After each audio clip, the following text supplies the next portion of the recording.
Boss, ayan, kakatapos nang mag-install ni Uni ng parking sensor saka dashcam. Yung DD5 na dashcam. Tapos ito yung parking sensor. Ang problema nga lang dito, pinabody color nila boss yung sensor. Ayan. Ang layo nga lang ng kulay. Ayan, 4-eye sensor.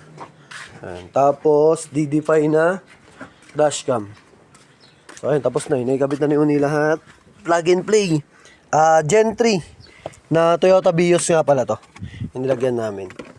So, ayun siya. Dual channel na dashcam. Yung Z40. Ayan. DD5. Ayan yung box niya. Z40 siya. Yung model niya. Ayan. Tapos, dito siya nakalagay sa cigarette socket. Then, ayun yung sa parking sensor. So, start natin. Pakita ko sa inyo. Ayan.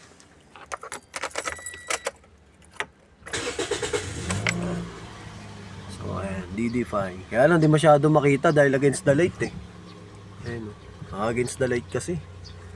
So yun yung parking sensor. Ayun. Ayun, hello DD5. Tapos, ayan. Pag nag-reverse, ulit patulogin mo nga yung sensor. Ayan. Ayan. So parking sensor. Ito naman yung sa DD5. Ayan. So automatic yan. Basta nag-reverse kayo, automatic gagana yung parking sensor. Ayan. Kaya lang di masyado makita mga boss kasi against the light. Try nating ma-video na. Yan yun. Naka against the light kasi. Hindi masyado makita. So basta ito yung kanya.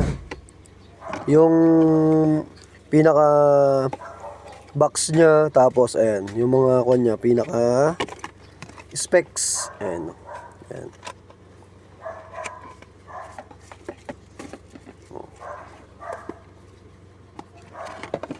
Siyempre, tinanggalin natin yung adapter ni boss, pero yan.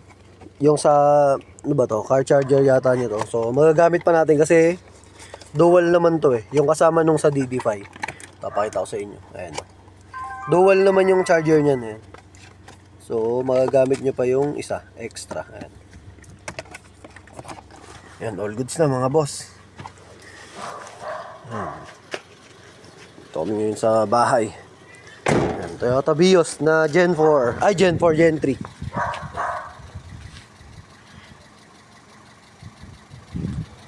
Yan. Ito, iniwanan lang to ni Bossing. Customer naman natin to eh. Bali, pupunta yata sila ng SM. Babalikan na lang to after, sabi ko mga 2 hours para sigurado. Pero mga 1 oras pa lang mahigit, tapos na eh. Sinop na lang ng gamit. Yan. So sa mga gusto mag-avail, available yan sa JLJ Car Accessories, Motomac Works. Saka yung sa vlog natin, yung JLJ Car Motovlog. Siya nga pala, wala pa kaming brand na DD5 kasi yung dashcam nito galing kay Bossing no. So dala niya yung dashcam, kami na lang nag-install. So sa mga magpapa-install lang, pwede rin sa amin. Available naman yung installation lang mismo.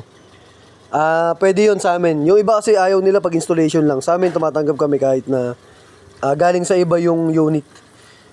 Kaya kung may mga papa-install kayo na car accessories tapos gusto nyo labor lang, pwede yun sa amin. Yan. So ayun JLJ Car Accessories, JLJ Car and Motovlog. Tapos yung Motomac Works natin, ayun, hindi pa nakalagay. So siya sa gilid. Ayan, so finished product na kami dito. Ayan, sinop na lang kami ng gamit. Tapos next client na tayo. May susunod na client pa kami, kaya lang sa Festival Mall Alabang yun, sa SMBF. So punta kami ngayon dun. Magla-lunch lang muna. So thank you. Maraming salamat. God bless. Ingat.